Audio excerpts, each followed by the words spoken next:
আপনার কোরবানিটা সেইভাবেই কবুল করা হবে। হয়তো আপনার ব্যবহারের দ্বারা এমন একটা কাজ করলেন যে সারাদিন রব্বুল আলামিন আপনার উপরে অসন্তুষ্ট, সেক্ষেত্রে আপনারই বিপদ। সেদিকে লক্ষ্য রেখে খুব বেশি সময় আপনাদের নষ্ট করবো না। যেমন সালাতের সঙ্গে সঙ্গে নামাজটাও গুরুত্বপূর্ণ। সালাত কমপ্লিট হয়ে গেল, খুতবা অনুরূপ গুরুত্বপূর্ণ, তাই খুতবাটা শ্রবণ করুন। মা ও বোনদের বলছে আপনাদের সম্মুখে 2 মিনিট আলোচনা হবে, তারপরে আপনাদের এখান থেকে চলে যেতে বলা হবে, আপনারা সেইভাবেই যাবেন। ইন্নাল হামদুলিল্লাহ নাহমাদুহু ওয়া নাস্তাঈনুহু ওয়া নাস্তাগফিরুহু ওয়া নু'মিনু বিহি ওয়া নাতাওয়াক্কালু আলাইহি ওয়া নাউযু বিল্লাহি মিন শুরুরি আনফুসিনা ওয়া মিন সাইয়্যাতি আমালিনা মান ইয়াহদিহিল্লাহু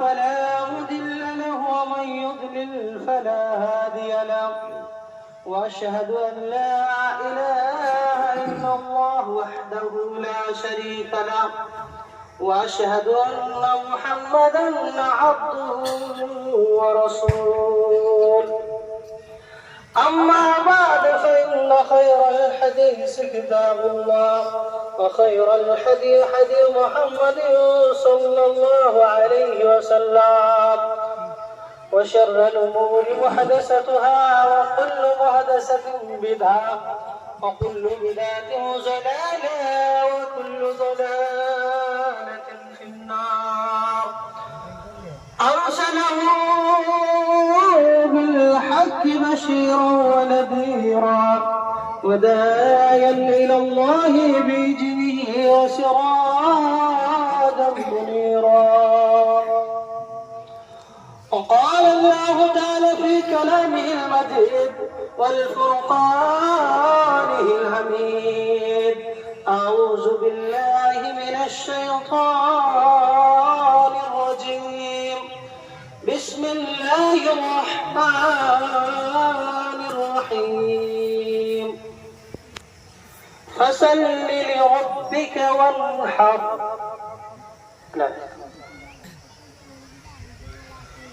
وقال النبي صلى الله عليه وسلم قال ندف إحداد شرفته قبل الإباحة.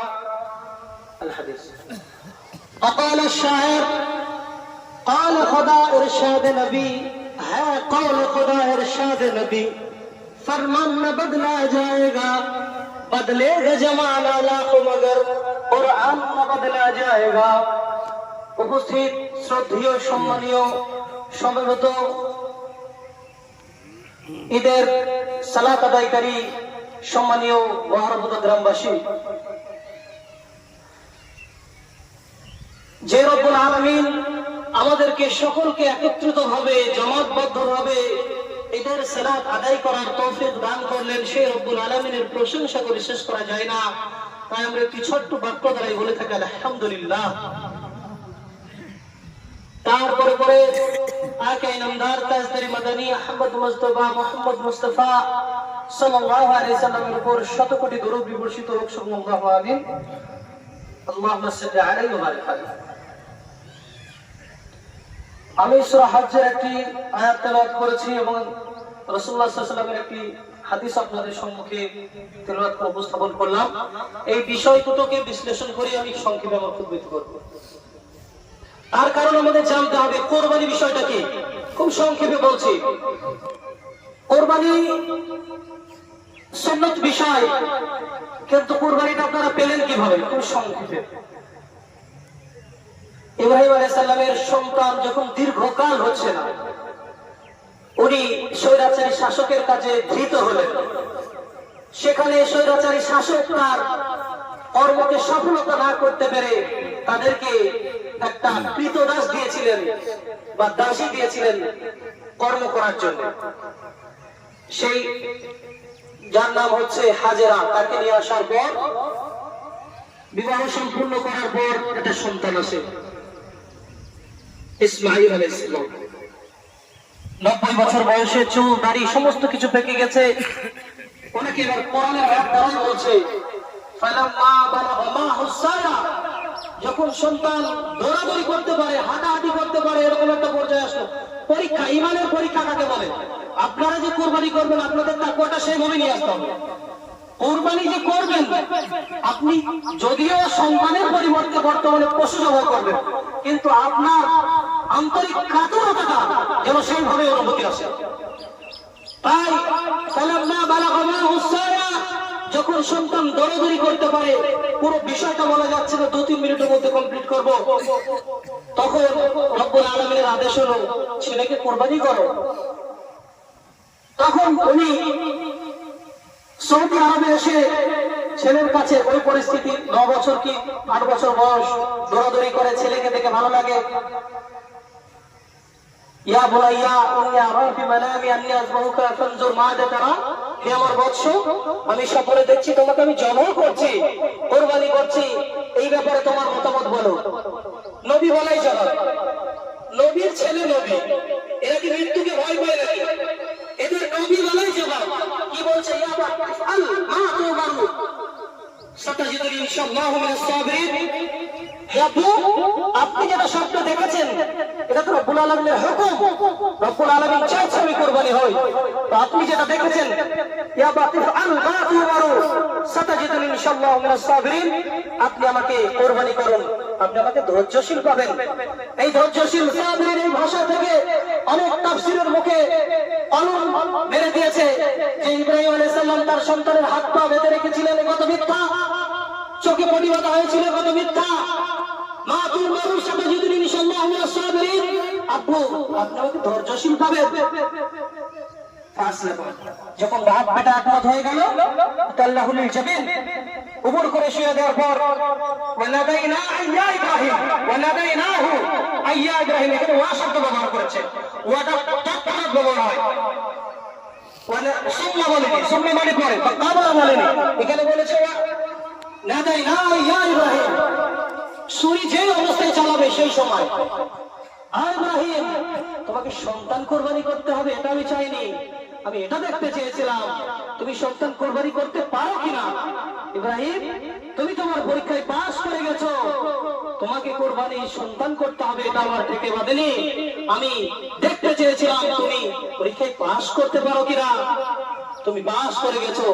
অনুরূপ ভাবে ভাই এবং বাবজিগণ আপনাদের বলতে চাই, আপনাদের কিছুক্ষণ পর এই বড় নেকির আমলটা করতে যাবেন, এখান থেকে আপনাদের কিছু শিক্ষা গ্রহণ করতে হবে। কেবলমাত্র জবাই করার পর একজন আরেকজন মানুষকে দেখে টোকাটুকি, ইগনোর, বিভিন্ন রকমের ইফতিচিং হয়, অনেক সময় বলে চর্বি হয়নি, চোচালি, এই ধরনের বিভিন্ন রকমের বাজে ভাষা ব্যবহার করা হয়, এগুলো কিন্তু ঠিক নয়। সূরা হজ্জের মধ্যে রব্বুল আলামিন বলেন লা ইয়ানালুল্লাহু লুহুমুহা ওয়ালা দিমাউহা ওয়ালাকিন ইয়ানালুহু তাকওয়া মিনকুম। কুরবানির পশু যে তোমরা জবাই করো তার রক্ত মাংস এটা রব্বুল আলামিনের কাছে পৌঁছায় না, এটা রব্বুল আলামিনের কাছে যায় না, ওয়ালাকিন ইয়ানালুহু তাকওয়া, রব্বুল আলামিনের কাছে যেটা পৌঁছায় সেটা হচ্ছে তোমাদের আন্তরিক রব্বুল আলামিন তাকওয়া। তোমরা কতটা রব্বুল আলামিনকে সন্তুষ্ট করার জন্য কুরবানিটা দিচ্ছ সেটা রব্বুল আলামিন দেখে। প্রিয় ভাই, অবশ্যই এই সমস্ত কথা থেকে বিরত থাকবেন। আপনার কথার দ্বারাই আপনার কুরবানি হয়তো নাও হতে পারে, সেদিকে লক্ষ্য রেখে অবশ্যই সংযত হবেন, মুখটা খাটো করবেন। তার কারণ এইগুলো বলা খুব অপরাধজনক ব্যাপার। অনেক সময় হয় কি যে হলো ঠকে গেলে, এই ধরনের ভাষা একদম প্রয়োগ করবেন। উদ্দেশ্যটা কিন্তু একদম মাংস খাওয়া নয়, কেননা রব্বুল আলামিন মেহেরবানি করে আপনাকে মাংস খাওয়ার সুযোগ করে দিয়েছেন। কুরবানির মেন কারণ হলো ঝরে যাবে, সেটা পুড়ে যাবে, কিন্তু রব্বুল আলামিন আপনাদের উপরে মেহেরবানি করে, রহম করে এটা খাওয়ার সুযোগ করে দিয়েছে। এই ধরনের কথা একদম বলবেন। মা ও বোনদের উদ্দেশ্যে দুটো কথা বলছি। আপনারা খুব বেশি বেশি গীবতের মধ্যে পরচর্চা, পরনিন্দা, একে অপরের পিছনে কথা বলেন, এই বিষয়গুলো বলবেন না, কেন কত ভয়ঙ্কর ব্যাপার। দেখুন আয়েশা রাদিয়াল্লাহু তাআলা আনহা, ওনার এক সতীন তথা বিশ্বনবীর একজন স্ত্রী সুফিয়ার ব্যাপারে বলেছিল, হাসবুকা মিন সুফিয়াতা কাযা ওয়া কাযা, ইয়া রাসূলুল্লাহ আপনার স্ত্রী সুফিয়া আপনার জন্য এই এই এতটুকু যথেষ্ট। মানে বলতে চাচ্ছে ইয়ানে কাসীরা, মানে সাগীরা, মানে ছোট, এটাই বলতে চেয়েছিল। তখন বিশ্বনবী বললেন, লাকাদ কুনতি কালিমাতিন লাউ বুজিজাত দিমাউল বাহর লাবাযাযাতু। আয়েশা তুমি এমন একটা কথা বললে, এই কথাটা যদি সমুদ্রের পানিতে ফেলে দেওয়া হয়, সমুদ্রের পানি বিষ বিষাক্ত হয়ে যাবে, এই তোমার এই যুবকের গন্ধে বিষাক্ততায় একদম তিত হয়ে যাবে। প্রিয় মা বোন, আপনাদের উদ্দেশ্যে বলছি, আপনারা এই ধরনের কাজগুলো করবেন না। আপনারা গীবত থেকে বেঁচে থাকবেন। আর সব থেকে যেটা বেশি করবেন, আপনারা 5 ওয়াক্ত সালাত আদায় করার পর স্বামীর ইত্তেবা করবেন, স্বামীর খেদমত করবেন, তাহলে আপনাদের জান্নাত খুব সহজেই লাভ হবে। সেদিকে লক্ষ্য করে এই দুটো আমলের দিকে আপনারা লক্ষ্য রাখবেন। আপনাদের ব্যাপারে বিশেষ আর কিছু বলছি না। উশৃঙ্খল নয়, একদম ভদ্রভাবে আপনারা ঈদগাহ থেকে আস্তে আস্তে চলে যাবেন, উশৃঙ্খল করবেন না। বিশেষ করে যেটা বলার বিষয় আছে, যেহেতু কোরবানির দিন, কোরবানির পশুর সঙ্গে কিরূপ আচরণ করবেন, এই বিষয়টা একটু শুনেছেন। অনেক সময় দেখবেন আমরা ভুল করে বসি। হাদিসের মধ্যে বলেছে, বিশ্বনবী জনাব রাসূলুল্লাহ সাল্লাল্লাহু আলাইহি ওয়াসাল্লাম বলেন, নদিফা ইহদাদু শাফাতিহি ক্বাবলা লিযাহা, তোমরা পশুকে যখন জবাহ করবে, পশুর ক্ষেত্রে ইনসাফ করো। ওয়া ইযা যাবাহু ফাহসিনু যাবহা, তোমরা পশুকে যখন জবাহ করবে তার সঙ্গে ইহসান করো। ইহসান মানে ভালো ব্যবহার করতে বলছে। তার কারণ এখানে ভালো ব্যবহার কি? ছুরি ভালো করে সানাতে হবে, তাই বলে কি পশুর কাছে সানাতে হবে, পশুর কাছে হাত দিতে হবে, এটা নয়।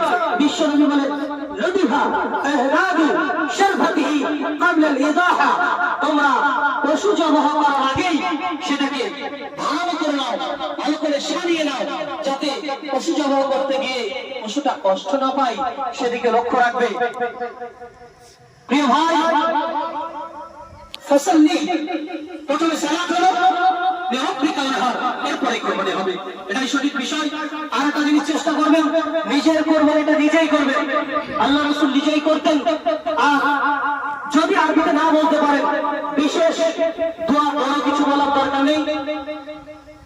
যদি এরকম ভাবে আরবিটা বলতে পারেন, আল্লাহুম্মা তাকাব্বাল, যদি ব্যক্তিগত আপনি দেন, আল্লাহুম্মা তাকাব্বাল, আপনার নাম বলতে পারেন, অবিন আহলিহি, এটা বলতে পারেন। আর যদি কোনো মাওলানা সাহেব কেউ কারো কোরবানি করতেছে, সেই ক্ষেত্রে আল্লাহুম্মা তাকাব্বাল মিন রাশিদ মিন খালিদ, শরীকুল নাম নেন। কিন্তু এটা যেন এরকম না হয়ে যায়, আমাদের উদ্দেশ্যটা কিন্তু রব্বুল আলামিনকে সন্তুষ্ট করানো থাকে, কিন্তু আমরা বলি একটু উল্টো ভাবে, যে রাশেদের নামে খালিকের নামে কোরবানি, নাউযুবিল্লাহি মিনাজ জালিক। আপনার এই বলার কারণে আমরা বললাম, ফালা তাকুলু মিম্মা মা লাম ইয়াযকুর ইসমাল্লাহ আলাইহি, আল্লাহর নাম ছাড়া যদি কোনো কিছু জবাহ করা হয় সেটাকে খাওয়া যাবে না। কোরবানি হবে কেবলমাত্র রব্বুল আলামিনের নামে, কিন্তু শরীকের মধ্যে যারা আছেন তাদের নামে হবে না, তাদের পক্ষ থেকে হবে। অবশ্যই বলার ভঙ্গিমাটা একটু চেঞ্জ করবেন, যে এই এর পক্ষ থেকে রব্বুল আলামিনের নামে কোরবানি হচ্ছে। আল্লাহুম্মা তাকাব্বাল, যদি আপনি ব্যক্তিগত দেন, যিনি রাসূলুল্লাহ সাল্লাল্লাহু আলাইহি ওয়াসাল্লাম বলেছেন, আল্লাহুম্মা তাকাব্বাল মিন মুহাম্মদ ওয়া মিন আলি মুহাম্মদ, হে আল্লাহ আপনি এটা মুহাম্মদের পক্ষ থেকে কবুল করুন এবং মুহাম্মদের আহল পরিবারের পক্ষ থেকে কবুল করুন। এইভাবে বলবেন। নিতান্ত আপনারা আরবিতে না বলতে পারেন, বাংলাতে বলবেন, হে আল্লাহ এটা আমার পক্ষ থেকে কবুল করুন এবং আমার পরিবারের পক্ষ থেকে কবুল করুন, এইভাবেই বলবেন। কোরবানির পশু যখন আপনারা জবাহ করবেন, সব থেকে ভালো যদি আপনি কিবলামুখী শোয়াতে পারেন, পশুকে বাম কাতে শোয়াতে পারেন, আপনি ছুরি হাতে নিয়ে কিবলামুখী হবেন। কেবল যে জবাহ করবে সেই বলবে না বিসমিল্লাহি আল্লাহু আকবার বা বিসমিল্লাহি আল্লাহু আকবার, যত জন ধরে আছেন তাও বলবেন, তারপরে পশুর গলে জবাহ করবেন। আর একটা জিনিস আমরা ভুল করি, পশু জবাহ করতে গিয়ে দেখবেন, পশু যখন কোরবানির পশুকে জবাহ করবেন, 4টে অঙ্গ কাটতে হয়।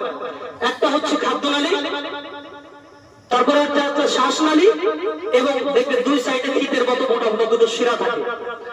এই 4টে কাটলে কোরবানি সম্পূর্ণ। রাসূলুল্লাহ সাল্লাল্লাহু আলাইহি ওয়াসাল্লাম যতটুকু করেছেন আপনি ততটুকু করুন। আপনি গোটা দেন কেন? গোটা দেওয়ার কোনো প্রমাণ নেই, আপনি এটা করবেন না। কেননা পশুকে যদি আপনি জবাহ করার পর আপনি গোটা দেন, তাহলে সায়েন্টিফিক বলছে আপনি যে গর্দনে গোটা দেবেন, ওখানে থেকে নার্ভ থাকে, ওই নার্ভে চাকরাঘাতটা করে ও স্ট্রোক করতে পারে, আপনার জবাইয়ের কারণে মরবে না, স্ট্রোক করবে, স্ট্রোক হয়ে মরবে, সেক্ষেত্রে আপনার কোরবানি হবে না। পশু জবাহ করেছেন, বড় পশু, তাকে নিথর হতে সময় লাগবে। যতক্ষণ না পর্যন্ত নিথর হচ্ছে ততক্ষণ পর্যন্ত অনেক সময় দেখবেন তাড়াহুড়ো করে খুঁটটা ধরে শিরগুলো কেটে দেয়। রাসূল বললেন, বাইদা যাবাহুম ফাহসিনুজ যাবাহা, তোমরা জমা করবে তার সঙ্গে স্নান করো, আর সে কোনো জীবিত আছে আর আপনি ওই অবস্থায় কেন তার খুলে ছুরি মারছেন, এটা নিতান্ত অপরাধ, এটা একদম করবেন না। যতক্ষণ না পর্যন্ত আপনি চারটে রোগ কেটে দিয়েছেন নিক্ষাত, যতক্ষণ না নিস্তেজ হয়ে যাচ্ছে, নিথর না হওয়া পর্যন্ত সময় লাগবে। তাড়াতাড়ি ছিলতে হবে, তাড়াতাড়ি খাল খালাতে হবে, এ ব্যাপারটা নয়। যতক্ষণ পর্যন্ত না পশুটা নিথর হচ্ছে ততক্ষণ পর্যন্ত আপনি ছুরি চালাবেন। প্রিয় ভাই, আমাদের এখানে দেখা যায় অনেক সময় অনেক মানুষ একটা কুরবানি করলে অনেক সময় কুরবানির খাল খালানোর জন্য একজন মানুষকে রাখা হয়, কিন্তু এই মানুষকে আপনি কুরবানির মাংস থেকে উজরাত দিতে পারবেন না, তাকে মাইনে দিতে পারবেন না, বা দেখা গেল তাকে 3 কেজি মাংস দিয়ে দিলেন, এটা অপরাধ, এটা করতে পারবেন না। কুরবানি আপনার পশুকে যদি কেউ খাল খালিয়ে দেয় বা গোস্ত বানিয়ে দেয়, আপনি বাকি মানুষদের জন্য যতটুকু বরাদ্দ তাকে ততটুকুই দেবেন, আর তাকে উজরাত যদি দিতে হয় আপনার পকেট থেকে তাকে টাকা দেবেন। আপনার যদি তাকে মাইনে দিতে হয় তাহলে আপনার পকেট থেকে টাকা দেবে। অনেকজন বলে আমি বড় ব্যবসায়িক, আমার ড্রাইভার আছে, অনেক মানুষ আছে, চাষবাস দেখে, তাদেরকে অতটুকু মাংস কিভাবে দেবো? তাদেরকে বুঝাবেন যে কোরবানির বিষয় অন্য সময় কিনে দেবো, যতটুকু পরামর্শের জন্য, গরিব দুঃখীর জন্য, ফকিরদের জন্য বরাদ্দ তার জন্য ততটুকুই দেবেন, আর তাকে বুঝিয়ে বলবেন, টাকা ধরিয়ে দেবেন, সেদিকে লক্ষ্য রাখবেন। আর কোরবানির লাস্টের যেটা বিষয় সেটা হচ্ছে মাংস বন্টনের যে পদ্ধতি। কোরআনের আয়াতে আছে ফাকুলু মিনহা ওয়াতিউ বাইসাল ফাকির। এই আয়াতকে ক্যালকুলেশন করে অনেক আলেমরা এটাকে 3টে ভাগে ভাগ করতে পারে। অবশ্যই এটা আমরুল ইস্তেহবাব, উত্তম পদ্ধতি, কিন্তু সেখানে পরিস্থিতির উপরে ইনসাফ করে। আপনার গড় কথা গ্রামে দেখা যাচ্ছে কোরবানির সংখ্যায় নেই, গরিব দুঃখী বেশি, সেই ক্ষেত্রে আপনি 3 ভাগ কেন রাখবেন? আপনি আপনার খাওয়ার মতো রেখে সব দিয়ে দেবেন। আবার দেখা যাচ্ছে আপনার গ্রামে কোরবানি অতিরিক্ত, কোরবানি দেয়নি এমন লোকই নেই, ফকির মিসকিনও নেই, সেই ক্ষেত্রে আপনি 2টো ভাগ কোথায় দেবেন? আপনি নিজেই খাবেন, পরিবারের মানুষগুলো খাওয়াটাও তো সাদাকা। 3 ভাগ করা এটা জরুরি নয়, আপনার ইনসার উপরে। যখন দেখবেন আমার অভাব বেশি, আমারই বেশি প্রয়োজন, সেখানে আপনাকেই বেশি খেতে হবে। যখন দেখবেন গ্রামে গরিব দুঃখী বেশি, তাদেরকেই বেশি দিতে হবে, সেদিকে অবশ্যই লক্ষ্য রাখবেন। এইভাবে করে আপনারা পশু জবাই করবেন যেন আপনাদের পশু জবাই করার কোনো ভুল ত্রুটি না হয়। মানুষ বিগড়ে গেছে, আমি আর বেশি বাড়াতে যাচ্ছি না। পরিশেষে দোয়া করি রব্বুল আলামিন আমরা যেন সুষ্ঠুভাবে রব্বুল আলামিনকে সন্তুষ্ট করে আমাদের কোরবানিতে সম্পূর্ণ করতে পারি, সে তৌফিক আপনি দান করুন। আল্লাহুম্মা আমিন।